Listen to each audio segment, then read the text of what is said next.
है।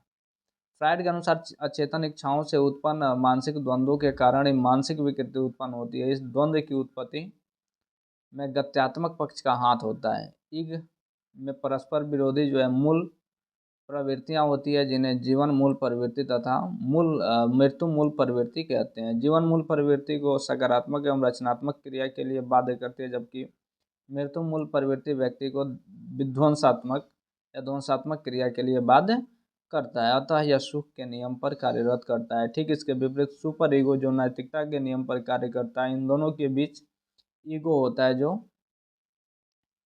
वास्तविकता के नियम पर काम करता है। यदि बाह्य अनुकूल होती है तो ईड की इच्छाओं की संतुष्टि में सहायक होता है, और जब परिस्थिति प्रतिकूल होती है तो वो सुपर ईगो का समर्थन करता है, यानी दोनों में समन्वय बना के ये रखता है। फ्राइड के अनुसार मानसिक विकृति या जो असामान्य व्यवहार के मूल आधार जो है ईगो की कमजोरी है। जो ईगो जब सबल होगा तो वह ईड और सुपर ईगो के बीच संबंध कायम करके द्वंद्व का समाधान कर लेता है, लेकिन जब ईगो कमजोर होगा तो ईगो तथा सुपर ईगो के बीच जो है संतुलन स्थापित नहीं होता है, जिसके परिणाम स्वरूप व्यक्ति जो है मानसिक विकृति का शिकार बन जाता है। तो इसके भी जो है कुछ गुण भी हैं और कुछ दोष भी हैं। तो आइए और सबसे पहले इसके गुण देख लेते हैं। गुण पहला नंबर है, यह मॉडल जो है सिद्धांत या दृष्टिकोण, सामान्यता, सामान्य व्यवहार तथा मनोरंगात्मक जो है व्यवहार की व्याख्या अहम की कमजोरी के आधार पर करती है, जो बहुत अंशों में सही है। आज भी मनोवैज्ञानिक इस विचार से सहमत हैं कि सामान्य स्थिति होने पर सबल अहम की शक्ति वाले व्यक्ति की अपेक्षा कमजोर अहम शक्ति वाला व्यक्ति अधिक तीव्र चिंता में पीड़ित हो जाता है, और इसके परिणाम स्वरूप वह जो है असामान्यता का शिकार हो जाता है।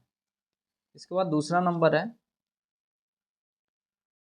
मनोवैज्ञानिक मॉडल या दृष्टिकोण के अनुसार मनोरोगात्मक व्यवहार का मूल आधार मानसिक द्वंद्व या संघर्ष है। मन के आकारात्मक पक्ष के जो है अंतर्गत चेतन, अचेतन तथा अचेतन का उल्लेख किया गया है।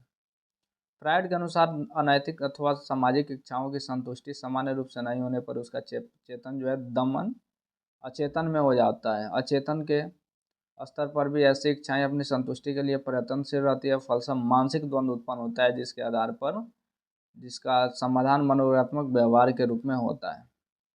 और फ्राइड का जो एक कथन है आज भी काफ़ी हद तक सही माना भी जाता है। इसके जो है कुछ दोष भी हैं। पहला नंबर है, इस मॉडल के दृष्टिकोण का अवगुण यह है कि इसमें कुछ ऐसे संपत्तियों का उल्लेख किया गया है जिसका निरीक्षण यह अध्ययन प्रत्यक्ष रूप से संभव नहीं है, जैसे चेतन, अहम शक्ति आदि, जो ऐसे संपत्तियां हैं जिनका प्रत्यक्ष रूप से अध्ययन करना संभव नहीं है। इस मॉडल का एक अवगुण यह भी है कि इसमें व्यवहार किए गए अधिकांश संपत्तियां ऐसे हैं जिन पर प्रयोगात्मक अध्ययन करना प्रत्यक्ष रूप से असंभव है। तीसरा नंबर है, इस मॉडल या दृष्टिकोण के जो है सामाजिक कारकों के महत्व की उपेक्षा की गई है। चौथा है, व्यक्तित्व के संदर्भ में विकृत व्यक्तित्व विकास के आधार पर केवल यौन प्रणोदन की अनावश्यक बल दिया गया है और सामाजिक कारकों की उपेक्षा की गई है। खास करके जो फ्राइड ने किया था उसमें जो मैक्सिमम चीज़ें थी उसमें यौन की बात जरूर की गई, यानी सेक्सुअल रिलेशंस की बात जरूर की गई है। इसके बाद तीसरा है हमारा व्यवहारवादी मॉडल। याद रखिएगा, साथ में हम तीसरे नंबर पे यानी व्यवहारवादी मॉडल पे अभी हम पढ़ने जा रहे हैं। व्यवहारवादी मॉडल के विकास में व्यवहारवादी मनोवैज्ञानिकों का योगदान महत्वपूर्ण है। जेबी वाटसन को व्यवहारवाद का जनक माना जाता है, जिनका जन्म 1878 में हुआ था और मृत्यु जो है वही 1958 में हुआ था, तो करीब करीब 78 वर्ष जिए थे। लेकिन जो बहुत सारे मनोवैज्ञानिक हैं जिन्होंने व्यवहारवाद मॉडल का समर्थन किया या फिर उसके ऊपर काम किया, जिसमें पेलो थे, उसके बाद थॉर्कनाइट थे, स्किनर थे, इनका भी नाम जो है काफ़ी महत्वपूर्ण है। व्यवहारवादी मॉडल मुख्यतः 3 अवधारणाओं पर आधारित है। पहला है, किसी पुरस्कृत व्यवहार को पुनः दोहराने की प्रवृत्ति